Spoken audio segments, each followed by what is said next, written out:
Muito bem, seja bem-vindo, seja bem-vinda. Estamos começando mais um resumo da lição da Escola Sabatina aqui no canal Escola da Esperança.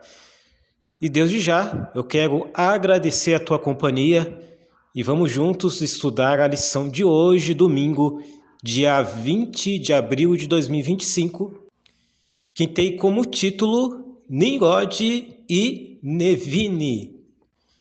Lembrando que você pode também acompanhar a parte introdutória de sábado, que já está disponível aqui no canal Escola da Esperança, e você também pode compartilhar a esperança com outras pessoas, compartilhando esse vídeo com seus irmãos de igreja, nos seus grupos, também na sua unidade de ação.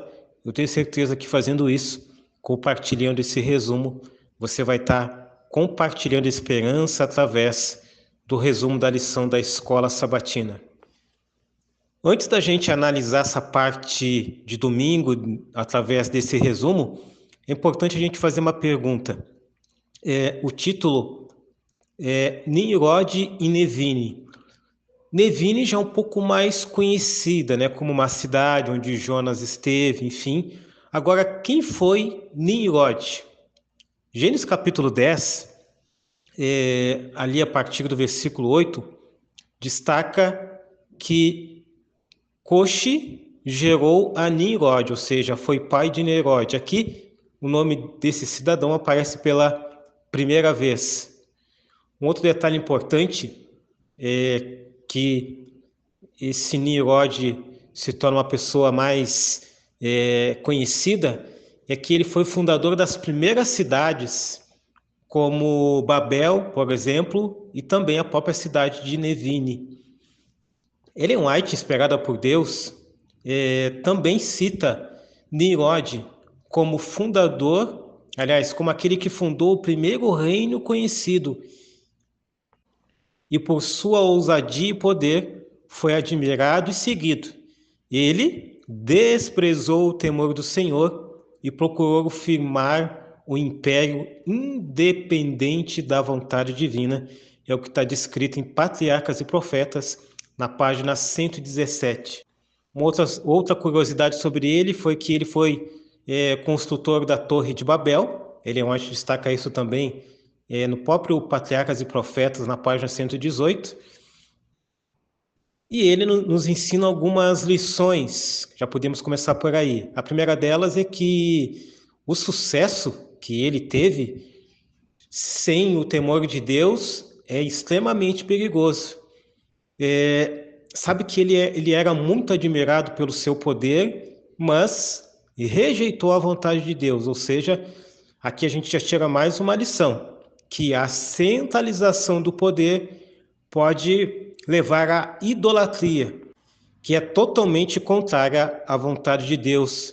Por exemplo, Nimrod ele construiu cidades e sistemas que, de certa forma, afastaram as pessoas de Deus, uma vez que estas pessoas o admiravam, idolatravam.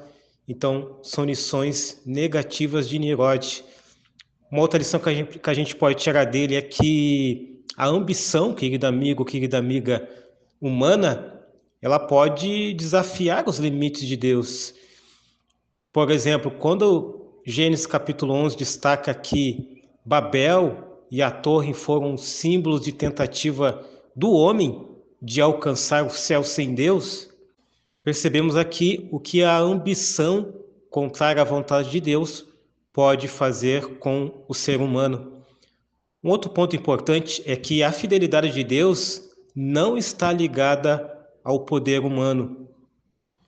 Não basta apenas ter poder, esse poder tem que estar em conexão com a vontade de Deus.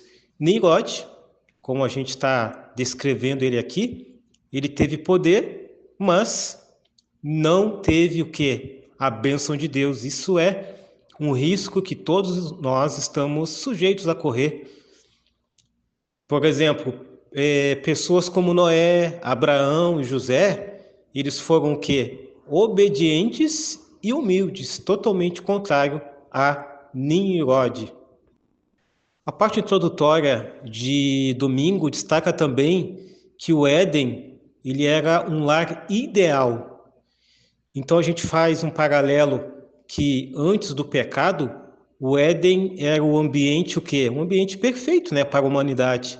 Porém, após o pecado, Deus ele precisou afastar o ser humano do jardim e também da árvore da vida.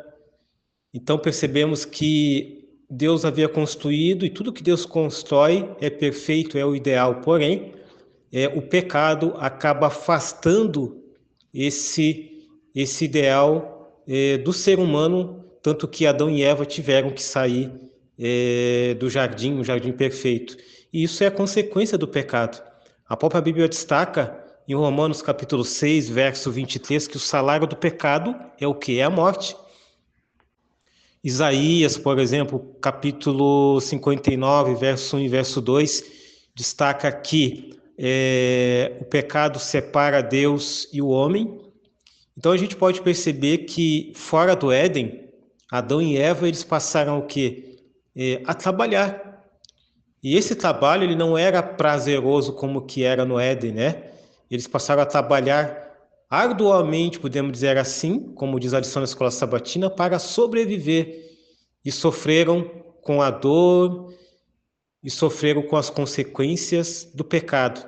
Não que o trabalho que nós trabalhamos hoje, o trabalho é uma bênção, porém, naquele contexto, Deus havia feito o homem para cultivar o Éden, cuidar, trabalhar, e o trabalho até então ele era extremamente prazeroso. Quando a gente analisa que a continuidade da adoração do portão do Éden, ele continuou, mesmo após a expulsão ali de Adão e Eva. Adão, no caso, e seus filhos, eles continuaram a adorar a Deus na entrada do Éden, mas não lá dentro do jardim. E dia após dia, eles renovaram os votos de quê? De obediência, né? Então o Éden, é importante a gente frisar, como diz a parte introdutória de hoje, que o Éden ele foi removido, né, antes do dilúvio. É importante a gente entender esses períodos, né? E, como diz o livro de Apocalipse, ele será restaurado na nova terra, mais belo do que antes.